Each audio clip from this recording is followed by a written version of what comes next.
What if I told you that a single 3-minute dance could turn a broke waitress into a millionaire academy owner? Buckle up, because this story is about to blow your mind. Maya Johnson was 32 years old, working double shifts at an upscale restaurant, barely scraping together enough money to keep her lights on. Her 12-year-old son Jerome was in a wheelchair, and she couldn't even afford his physical therapy anymore. 6 months ago, Maya was one missed paycheck away from losing everything. But then something incredible happened at that restaurant.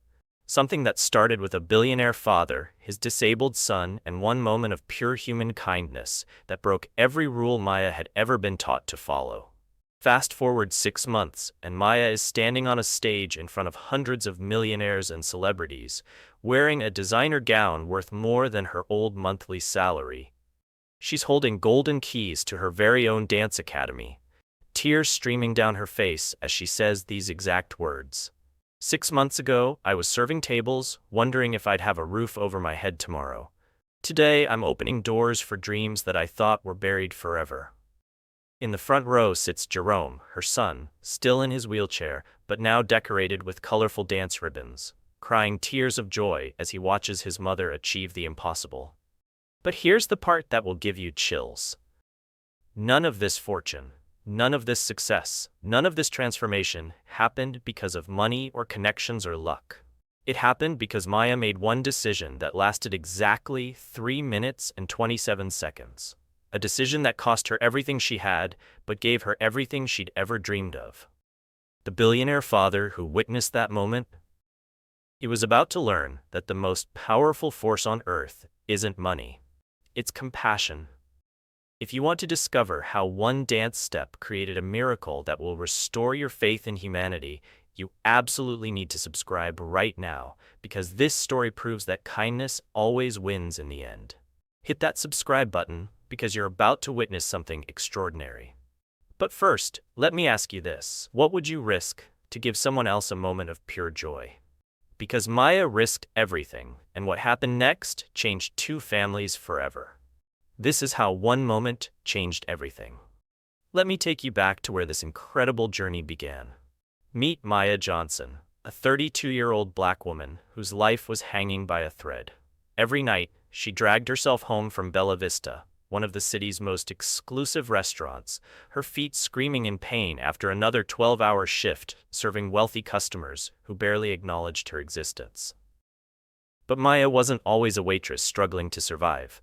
7 years ago, she was a rising star in the dance world, her body moving like poetry in motion across stages from New York to Los Angeles. She had contracts lined up, a promising career ahead of her, and dreams that seemed within reach. Then one rainy Tuesday night changed everything forever. The car accident didn't just shatter Maya's spine and end her dancing career. It left her 12-year-old son Jerome paralyzed from the waist down. In one terrible moment, Maya lost her future and watched her son lose his mobility. The guilt ate at her every single day because she was driving that night, coming home from a rehearsal that she thought was more important than tucking Jerome into bed. Now, Maya's reality was a constant nightmare of medical bills that multiplied faster than she could pay them. She worked double shifts, sometimes triple shifts, just to cover Jerome's physical therapy and their tiny apartment rent. The eviction notice sitting on her kitchen table was already 3 days overdue, and she had nowhere left to turn. What Jerome didn't know, what Maya made sure he would never know, was that she had given up everything for him. Every night after her shifts, she would find Jerome in their living room, practicing upper body dance moves he'd learned from YouTube videos. His face would light up with pure joy as he moved his arms in perfect rhythm, his body swaying in his wheelchair like he was floating on air. He had no idea that watching him dance broke his mother's heart and healed it at the same time. Jerome never knew that Maya had sold every one of her dance trophies, every costume, every piece of her former life to pay for his medical care. He never knew that she cried herself to sleep every night, not because of their poverty, but because she feared she had stolen his dreams, along with her own. Now let me introduce you to a man from a completely different world. William Sterling was 58 years old, and worth over $3 billion. His tech empire had made him one of the most powerful men in the country, but all that money couldn't fix the one thing that mattered most to him: his relationship with his son. David Sterling was 14 years old, brilliant beyond his years, but trapped in a body that wouldn't cooperate with his mind. Cerebral palsy affected his mobility and speech, making every simple task a monumental challenge. While other kids his age were playing sports and going to parties, David spent most of his time alone, finding solace in music and the rhythm that seemed to live inside his soul. William brought David to Bella Vista every Friday night, telling himself it was father-son bonding time. But the truth was, William felt helpless watching his son struggle with basic things like cutting his food or holding a glass steady. He appeared cold and distant, but inside, every tremor in David's hands, every frustrated grunt when words wouldn't come out right, was like a knife through William's heart. The first time Maya served their table, something magical happened. She approached David not with pity or awkward avoidance like most people, but with genuine warmth. When she noticed David struggling with his utensils, she didn't make a big deal about it. She simply adjusted his napkin in a way that gave his arm better support, smiled at him like he was the most important person in the room, and made him feel seen rather than invisible. David's whole face lit up that night. For the first time in months, William saw his son genuinely happy, not because someone was helping him, but because someone was treating him like he mattered. As the weeks went by, their Friday dinners became the highlight of David's week. Maya always requested their table, and slowly, David began to open up. When the restaurant's background music played, Maya noticed something incredible. David's body would begin to move ever so slightly, his shoulders swaying to the rhythm, his fingers tapping against his wheelchair. Maya recognized that spark immediately. It was the same light she used to see in her own eyes when she danced, the same joy she now watched in Jerome's face every night. David had music in his soul, and Maya could see it trying to break free. William watched these interactions from across the table, his billionaire's instinct telling him to be suspicious of anyone showing interest in his son. Was she after money? Was this some elaborate scheme? But as he observed Maya week after week, he saw something that shocked him: genuine care that couldn't be faked or bought. Sometimes Jerome would stop by the restaurant after school, wheeling himself to Maya's section to wait for her shift to end. That's when something beautiful happened. Jerome and David, two boys from completely different worlds, both facing physical challenges that made them feel like outsiders, found each other. They would sit together while Maya finished her tables, Jerome showing David the dance moves he'd been practicing, David sharing the music he loved through his phone. They didn't need words to understand each other. They spoke the universal language of kids who had learned to find joy despite their limitations. William watched this friendship develop with a mixture of wonder and fear. His son was connecting with someone in a way William had never been able to achieve, despite all his wealth and resources. Maya's genuine care and Jerome's friendship were giving David something that billions of dollars couldn't buy: the feeling of being normal, of being valued for who he was, rather than pitied for what he couldn't do. But none of them knew that this fragile, beautiful connection was about to be tested in a way that would change all their lives forever. Because sometimes the greatest acts of love require the greatest sacrifices. If you're already feeling the power of this connection, smash that subscribe button right now and be part of Mirror of Stories, because what happens next will prove that love always finds a way, even when everything seems impossible. Here's what I want to know from you. Have you ever witnessed a friendship that seemed impossible, but ended up changing everyone involved?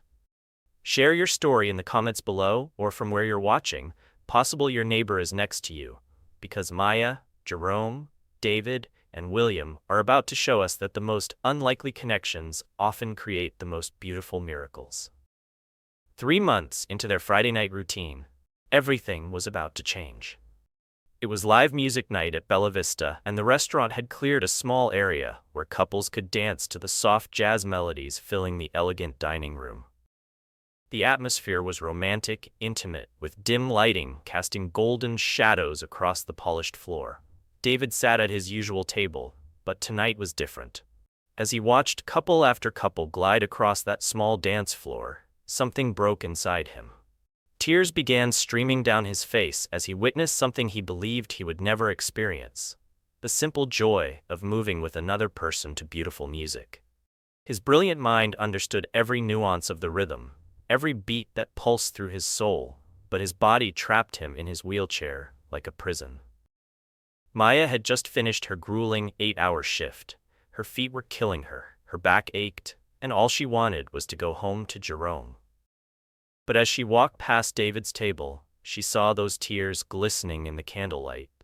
She saw a 14-year-old boy whose heart was breaking because he felt like the world had left him behind. In that moment, Maya made a decision that would cost her everything. She approached their table and did something that violated every restaurant policy she'd ever been taught. She looked directly at David, her voice gentle but determined, and asked 4 words that would change both their lives forever. "Would you like to dance?" William's protective instincts kicked in immediately. He started to object, to say no, to protect his son from potential embarrassment.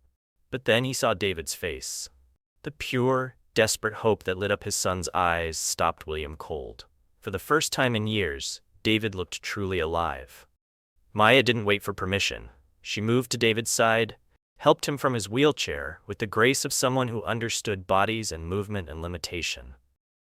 She supported his weight completely, letting him feel like he was standing on his own, and then something magical happened. Maya let David lead. She followed his movements, no matter how shaky or uncertain. When his legs couldn't support him, she became his strength. When his arms moved awkwardly, she made it look like choreography. She transformed David's limitations into something beautiful, something powerful, something that looked like pure artistry rather than disability. The entire restaurant fell silent. Conversations stopped mid-sentence. Servers froze with plates in their hands. Even the kitchen staff came out to watch. Phones appeared everywhere, recording this impossible moment of grace. For 3 minutes and 27 seconds, David Sterling danced.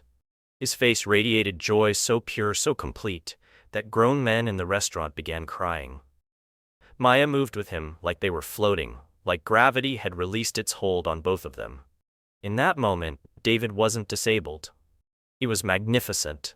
But Maya had no idea that those 3 magical minutes would destroy everything she'd worked so hard to build. By the next morning, the video had exploded across social media. "Waitress dances with disabled boy" became the headline that everyone was sharing. The footage spread like wildfire. 10,000 views became 100,000, then 1 million, then 10 million people around the world watching Maya and David's dance. The positive comments poured in, calling Maya an angel, praising her compassion, celebrating David's courage. But the internet is a cruel place, and the negative comments were vicious. Strangers mocked David's appearance, questioned Maya's motives, and turned their beautiful moment into a spectacle for judgment. Within hours of the video going viral, Maya received a call that shattered her world. She was terminated immediately for violating restaurant policy. No exceptions, no explanations accepted. The management was furious that she had created a scene that disrupted other diners and potentially exposed the restaurant to liability issues. Meanwhile, William was dealing with his own nightmare. His ex-wife's lawyers had already obtained the video and were using it in their custody battle. They claimed that William was exploiting David for publicity, that he was allowing strangers to manipulate their son for internet fame. The courts were suddenly questioning William's judgment as a father. But the cruelest blow came when David saw the online comments. Reading strangers mock his disability, calling him pathetic, laughing at the way he moved, it sent him spiraling into the darkest depression of his young life. The boy who had experienced pure joy for 3 minutes now blamed himself for Maya losing her job, for his father's legal troubles, for being the disabled kid who couldn't even dance without causing problems for everyone around him. David locked himself in his room and refused to speak to anyone. The light that Maya had helped ignite was now completely extinguished, replaced by shame and self-hatred that broke William's heart into 1,000,000 pieces. For Maya, losing her job wasn't just an inconvenience. It was catastrophic. Without her Bella Vista income, she couldn't afford Jerome's physical therapy sessions. The specialized treatment that had been slowly helping him regain some core strength was now financially impossible. She watched her son's condition begin to deteriorate, his carefully built progress slipping away week by week. Maya took whatever work she could find, cleaning office buildings at night, earning a fraction of what she'd made serving tables. She would finish her cleaning shifts at dawn, sleep for a few hours, then wake up to care for Jerome before starting the cycle all over again. The eviction notice that had been sitting on her kitchen table was now past its final deadline. Jerome tried to hide his growing weakness from his mother, but Maya could see it. Without proper therapy, his muscles were losing the strength he'd fought so hard to build. His upper body dance moves became more labored, less joyful. The boy who had inspired David with his resilience was now struggling just to transfer from his bed to his wheelchair. Meanwhile, William's world was crumbling in a different way.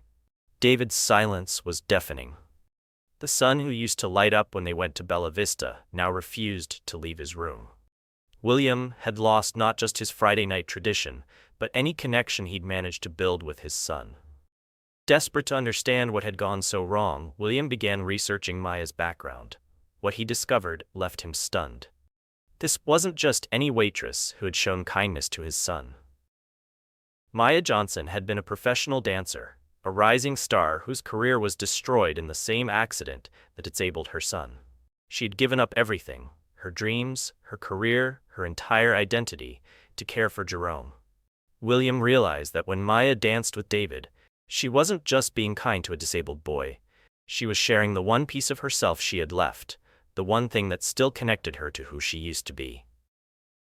She had risked everything she had left to give his son 3 minutes of pure happiness.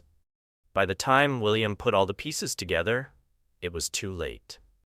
Maya and Jerome were being evicted. He arrived at their apartment building just as the moving truck was loading the last of their belongings. Maya was wheeling Jerome toward a taxi, their entire life reduced to 3 suitcases and a broken wheelchair that needed repairs they couldn't afford. The conversation that followed was unlike anything William had ever experienced.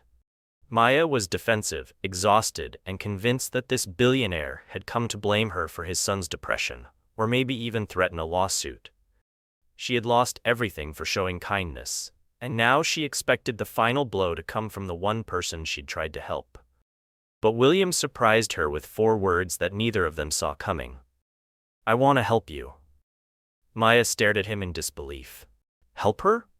After she'd caused his family so much pain, after her moment of kindness had backfired so spectacularly that it hurt everyone involved. The conversation that followed broke both of them open. Maya, pushed past her breaking point, finally told her story. She talked about the accident, about choosing Jerome over her dreams, about the guilt that ate at her every day, about the dance career she'd sacrificed, and the son she'd failed to heal. She broke down completely, admitting that she'd given David those 3 minutes of joy because she couldn't give them to her own son anymore. William listened to this remarkable woman's story and realized something that shocked him to his core. For all his billions, for all his success and power and influence, he had never experienced the kind of selfless love that Maya showed every single day. His privilege had isolated him from real human connection, real sacrifice, real love, that demanded everything and expected nothing in return. Standing in front of Maya's broken-down apartment building, watching this incredible mother hold her disabled son while their entire world fell apart, William finally understood what it meant to care about someone more than yourself. And for the first time in his billionaire life, he knew exactly what his money was actually for.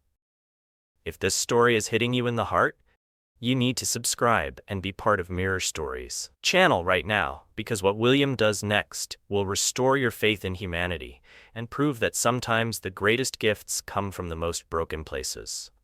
Hit that subscribe button because this ending will leave you speechless. But tell me this, have you ever made a sacrifice that seemed to backfire completely, only to discover later that it was exactly what needed to happen? Drop your story in the comments, because Maya's about to learn that sometimes losing everything is the only way to find what you were truly meant to have. 3 months after that conversation, outside Maya's apartment building, something extraordinary was happening. Where an abandoned warehouse once stood in the heart of the city, construction crews were putting the finishing touches on a building that defied everything people thought they knew about dance studios.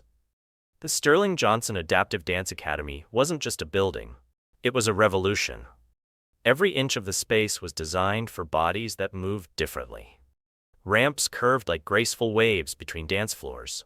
Mirrors were positioned at wheelchair height.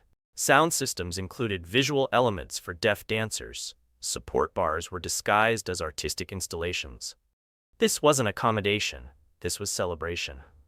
Maya Johnson stood in the center of the main studio, no longer the exhausted waitress in a stained uniform. She wore a flowing dress that moved like poetry as she gestured to her staff, her voice confident and clear as she directed the placement of specialized equipment. 3 months ago, she was cleaning office buildings at night just to survive. Now she was the director of a facility that would change how the world saw dance, disability, and dreams. Jerome was thriving in ways Maya had never dared to imagine. The specialized therapy program that William funded wasn't just healing Jerome's body, it was unleashing his spirit. His core strength had returned, his upper body movements were more fluid than ever, and most importantly, the light in his eyes was blazing brighter than before the accident. Jerome wasn't just surviving his disability anymore. He was using it to inspire others. But the most incredible transformation was happening with David Sterling. The boy who had locked himself in his room in shame was now leading adaptive dance classes for other teenagers with disabilities. His movements were still affected by cerebral palsy, but now those movements were seen as unique artistry rather than limitation. David had found his voice through movement, and other kids who felt broken were discovering that they weren't alone. William Sterling was learning what it meant to be more than just a checkbook philanthropist. Instead of writing checks from a distance, he was here every day, learning names, celebrating small victories, and discovering that true wealth wasn't measured in dollars, but in the lives you could touch. For the first time in his billionaire life, William was hands-on, heart-open, and genuinely present for his son. The relationship between William and David had transformed completely. They weren't just father and son trying to navigate disability. They were partners in creating something beautiful. William watched his son teach younger children and felt a pride that had nothing to do with achievements or accomplishments and everything to do with character and compassion. Then came opening night, the moment that would prove whether Maya's impossible dream could become reality. The Academy's main studio was packed with families who understood struggle, children who knew what it felt like to be different, and parents who had been told their kids would never be able to do certain things. Maya walked onto the stage in an elegant dress that shimmered under the lights, and the audience erupted in applause. Not polite charity applause, but genuine celebration for a woman who had transformed personal tragedy into community triumph. She was no longer serving other people's dreams, she was creating them. The evening's performances showcased every type of adaptive dance imaginable. Children with Down syndrome moved with pure joy. Teens with amputated limbs defied gravity with their grace. Adults with visual impairments danced with partners who became their eyes. Each performance proved that limitation was just another word for creativity. But nothing could have prepared the audience for the surprise finale that Maya and William had planned in secret. As the lights dimmed for the final performance, two figures emerged from opposite sides of the stage. Jerome Johnson and David Sterling, the two boys whose friendship had started this entire journey, were about to dance together for the first time in public. The music began, a piece that Jerome had chosen and David had choreographed together. What happened next was pure magic. Jerome's wheelchair became an extension of his artistry as he spun and glided with fluid precision. David stood beside him, his movements complementing Jerome's perfectly, each boy's strengths covering the other's challenges.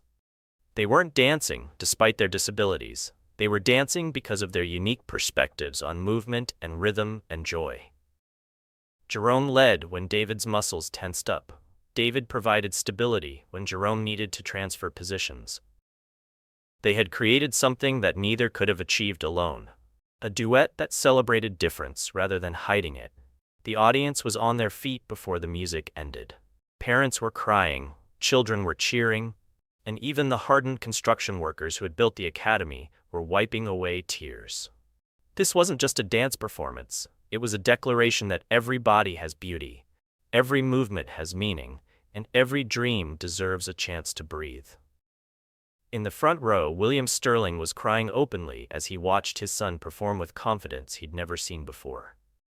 Beside him, Maya Johnson was experiencing something she thought she'd lost forever. The pure joy of watching dance change lives. But this time, instead of being the dancer, she was the one making it possible for others to dance. 6 months after that viral video had destroyed everything Maya thought she knew about her life, the Sterling Johnson Adaptive Dance Academy was thriving beyond anyone's wildest expectations. More than 200 children with disabilities had found their voices through movement. Families who had felt isolated by their children's challenges now had a community that understood and celebrated their journeys. David Sterling was no longer the depressed boy hiding in his room. He was teaching classes, performing in showcases, and most importantly, showing other kids that cerebral palsy didn't define his potential. It enhanced his artistry. William watched his son from the audience at every performance, no longer the distant father trying to fix his child, but the proud dad, celebrating who his son was becoming. Jerome Johnson had transformed from a boy whose therapy had been interrupted by poverty into a young teacher inspiring children who were just beginning their own adaptive dance journeys. His wheelchair was now decorated not with ribbons of hope, but with ribbons of achievement earned by his students. Jerome's limitations had become his greatest strength, his ability to show others that movement was about joy, not perfection. Maya stood in her academy every morning, no longer rushing between tables trying to earn enough money to survive, but creating opportunities for dreams that society said were impossible. She had learned something that would change her forever. Sometimes losing everything you think you want is the only way to find everything you actually need. As Maya watched William and herself standing side by side, watching their sons dance together in the studio they had built from shared heartbreak and hope, she realized that the most beautiful partnerships aren't between people who have everything figured out. They're between people who are brave enough to build something meaningful from their broken pieces. The viral video that had once destroyed Maya's life had become the foundation for something bigger than she'd ever dreamed.